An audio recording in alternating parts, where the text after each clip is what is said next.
Assalamualaikum warahmatullahi wabarakatuh. Tabi'un. Perkenalkan, saya Safira Salsabila dengan NPM 2213041024, Program Studi Pendidikan Bahasa dan Sastra Indonesia Angkatan 2022. Pada kesempatan kali ini saya akan mempraktikkan video mengajar keterampilan menjelaskan dengan materi melaporkan hasil analisis puisi. Selamat menyaksikan. Selamat siang anak-anak. Selamat siang, Ibu. Oke, sebelum memulai pembelajaran hari ini, alangkah baiknya kita berdoa dulu. Untuk ketua kelas, silakan pimpin doa. Sebelum mulai pembelajaran, mari kita berdoa menurut agama dan kepercayaan masing-masing. Doa dimulai.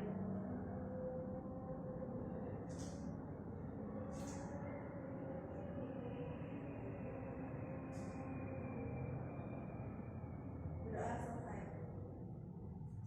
Baik, terima kasih. Selanjutnya saya apresiasi terlebih dahulu ya. Aliani Rosi. Oke, Asisi Nurul Hidayah. Oke. Edita Dwi Safitri. Mengapa Edita tidak hadir? Sakit, Ibu. Sakit. Oke, sampaikan ke Edita, semoga lekas sembuh ya. Selanjutnya Mira Fitriani. Oke. Ira Nazla Dewi. Hadir, Ibu. Satu orang yang tidak hadir ya.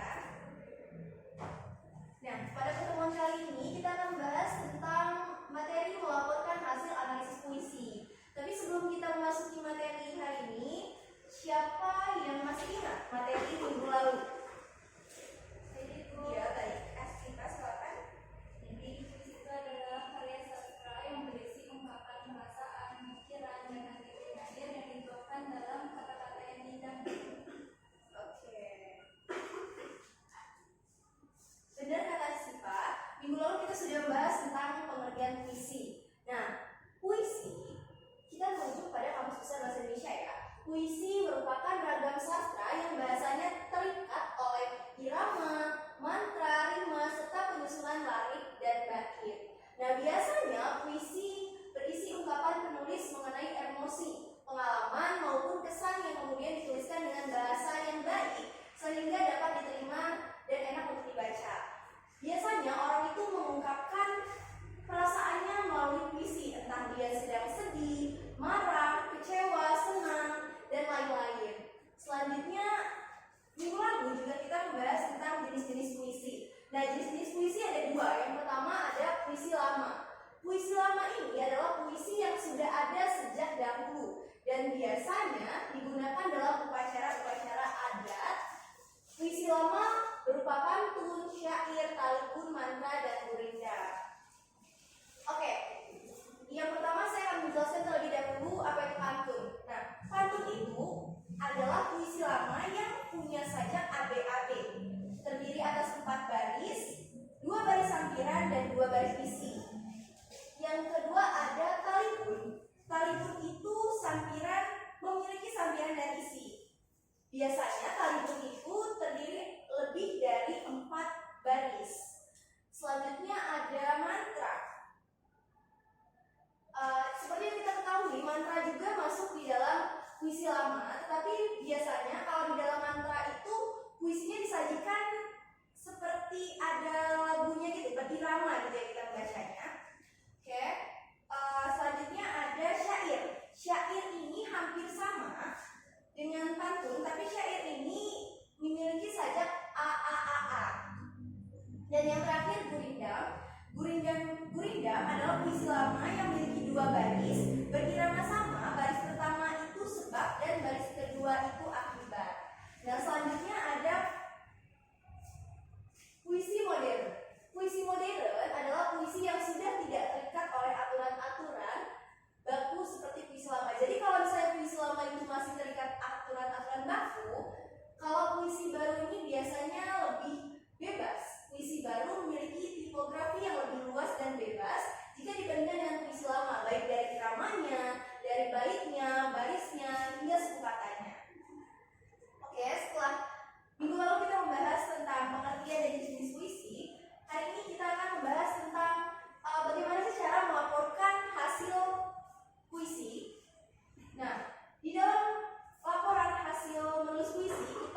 ungkapan yang dapat menghidupkan suatu kalimat.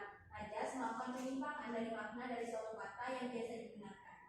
Oke, baik. Jadi seperti yang sudah dibacakan dan ada di samping dia bahwa majas adalah salah satu bentuk gaya bahasa untuk mendapatkan suasana dalam sebuah kalimat agar semakin hidup. Nah, kita tuh bisa memahami majas itu ungkapan untuk menghidupkan kalimat. Biasanya majas itu menyimpang dari makna yang asli, makna awal itu kalau majas menyimpang. Nah, di sini saya ingin memberikan contoh dari analisis salah satu buku kumpulan puisi Abdul Rahman Faiz. Judulnya Aku Ini Puisi Cinta. Aku Ini Puisi Cinta. Nah, di sini terdapat majas. Yang pertama ada majas perbandingan. Setelah dianalisis, kumpulan buku puisi itu mengandung yang pertama majas perbandingan. Nah, majas perbandingan itu biasa disebut dengan perumpamaan. Majas perbandingan adalah bahasa kiasan yang menyamakan satu hal dengan hal lainnya dengan menggunakan kata-kata perbandingan seperti bagaimana, bagaikan, sebagai, seperti, semisalnya, dan lain-lain. Nah, untuk contohnya ada di salah satu puisi yang berjudul Ayah. Puisinya sedalam laut seluas langit, cinta tak selalu dapat diukur.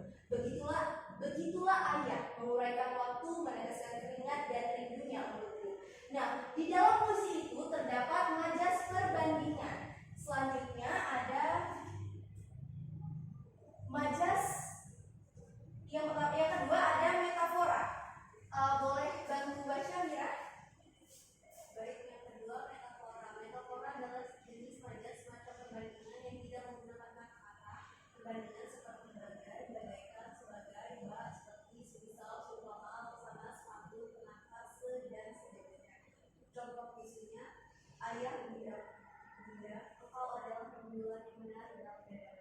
Ayah, engkau adalah matahari yang menghangatkan hati. Oke, baik. Nah, jadi di puisi itu ada salah satu kata yang bisa disebut sebagai metafora. Nah, metafora itu semacam perbandingan yang tidak menggunakan kata-kata perbandingan. Seperti ini. Oke, selanjutnya ada personifikasi.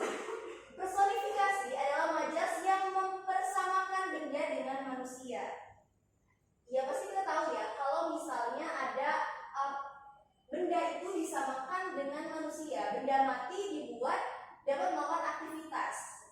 Nah, itu disebut personifikasi. Contohnya ada di puisi berjudul Kepada Guru. Aku selalu bermimpi, matahari telah melahirkan para guru, dan guru melahirkan banyak matahari, hingga matahari tak lagi sendiri.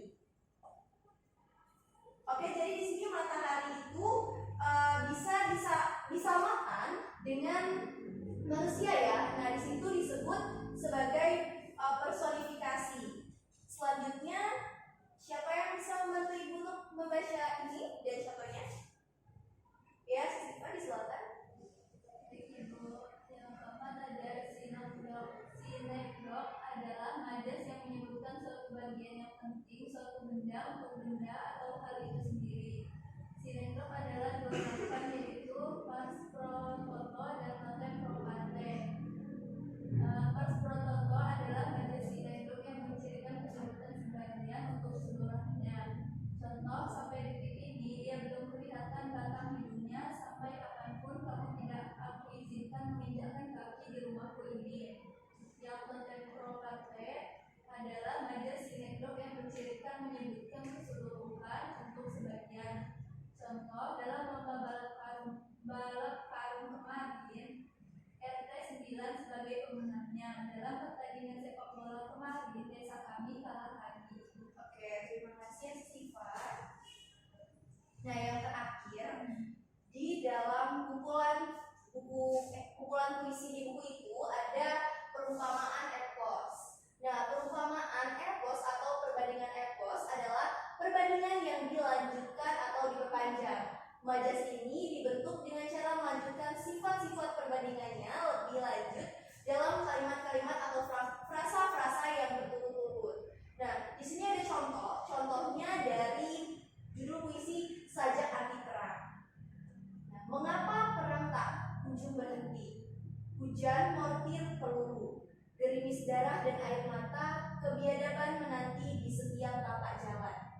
di antara asap tebal dan luka yang meleleh, bangkai manusia serta puing-puing bangunan.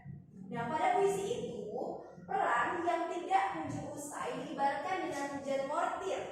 Jadi perang itu diibaratkan dengan hujan, serta gerimis dan darah air mata. Nah, perbandingan itu kemudian dilanjutkan dengan kata-kata kebiadaban menanti di setiap tapak jalan. Nah, di contoh ini bisa disebut dengan masuk ke dalam perumpamaan epos atau perbandingan epos. Nah, selain majas, saat kita membuat laporan hasil puisi, kita juga harus menentukan parafrasa. Nah, parafrasa itu artinya menulis ulang lari ke dalam kalimat lain sehingga mudah dipahami. Misalnya ada contoh kalimat teks asli dalam puisi, kau sangat gembira pulang dengan berbagai warna-warni di kepala. Tetapi di parafrasa itu kita membuat kalimat itu menjadi lebih mudah dipahami dengan mengubahnya, kau pulang dengan gembira karena memiliki berbagai harapan. Seperti itu. Oke, sampai sini ada yang ditanyakan? Ibu paham ya berarti? Oke, kalau paham kita lanjut ke penugasan. Di dalam penugasan ini saya ingin anak-anak semua membuat laporan analisis puisi dari puisi berjudul Laut karya Amal Hamzah. Oke, bisa dibaca puisinya dan dibuka di grup kelas cara membuat laporan analisis puisi. Nah, itu bisa dikerjakan. Saya tunggu selama 10 menit ya. Ibu izin. Ya, dalam waktu. Tidak. Nanti satu orang yang sudah selesai itu bisa menyampaikan di depan kelas seperti itu. Ayo bisa mulai dikerjakan.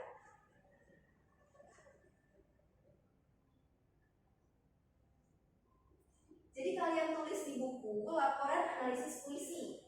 Yang pertama ada judul dan penulis. Jadi di dalam puisi itu judulnya apa sih? Siapa sih penulisnya? Yang kedua makna judul. Dari judul itu kita harus tahu nih maknanya apa sih. Terus yang ketiga ada majas yang digunakan. Nah, di puisi itu pasti menggunakan majas kan, gaya bahasa. Nah, gaya bahasa yang masuk di puisi itu apa? Selanjutnya ada kata yang tidak dipahami. Kata apa sih yang tidak dipahami dari puisi itu? Yang kelima, keterkaitan puisi dengan pengetahuan saya. Misalnya ketika kita selesai membaca puisi, itu kita lihat ketertarikan puisi itu dengan pengetahuan yang kita dapatkan sebelumnya atau yang sudah kita punya ya. Yang keenam ada parafrasa yang sudah Ibu jelaskan tadi. Yang ketujuh latar waktu dan tempat terjadinya puisi. Di mana puisi itu kira-kira terjadi dan kapan waktunya. Selanjutnya peristiwa yang terjadi. Yang kedelapan latar belakang penulis dan yang kesembilan kesimpulan makna puisi. Ya, mungkin nanti untuk yang sudah selesai boleh maju ke depan kelas untuk melaporkan hasil analisis puisi.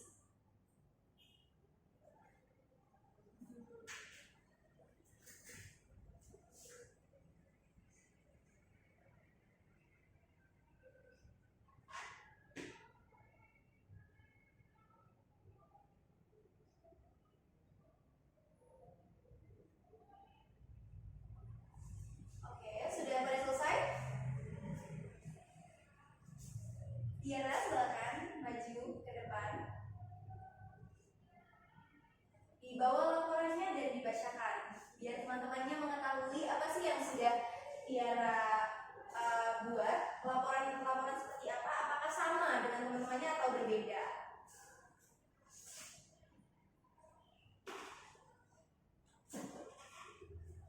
Ya, silakan Tiara. Jadi ini akan dibacakan hasil laporan analisis puisi.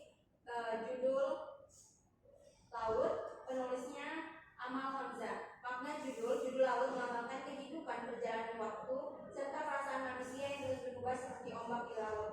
Majas yang digunakan itu ada personifikasi, ombak pulang memecah berderai atau keribaan pasir rindu berpaut. Metaforanya, hatiku juga seperti dia. Anaforanya, ombak datang bergulung-gulung.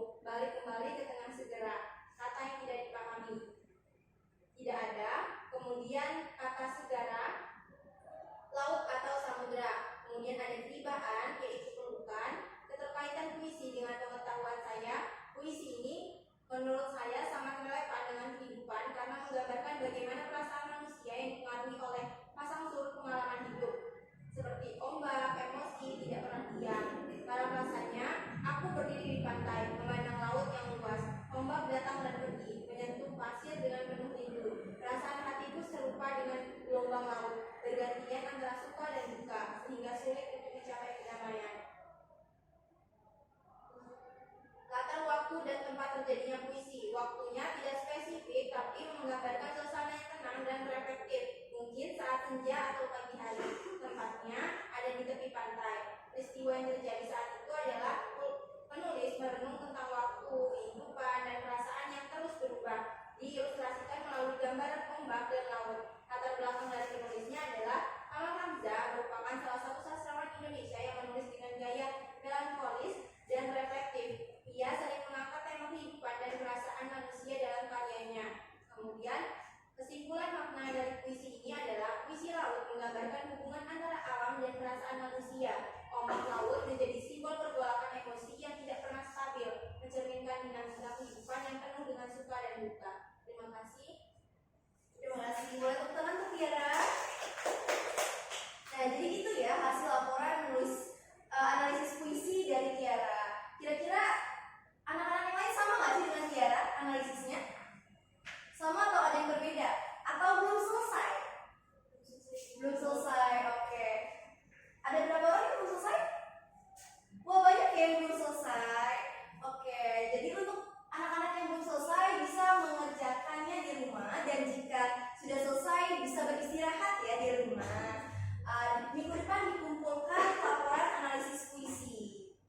Diberitahu ke teman-temannya juga di grup kelas kalau misalnya kita harus mengerjakan laporan analisis puisi ini dan dianggap sebagai nilai tambahan, oke, sebelum kita UTS nantinya. Oke, sekian pembelajaran kita hari ini. Minggu depan kita akan membahas materi menulis drama. Materinya akan berbeda, jadi mohon untuk diberitahu teman-teman yang tidak masuk, diberitahu tugasnya, diberitahu materi apa yang sudah disampaikan hari ini. Sekian.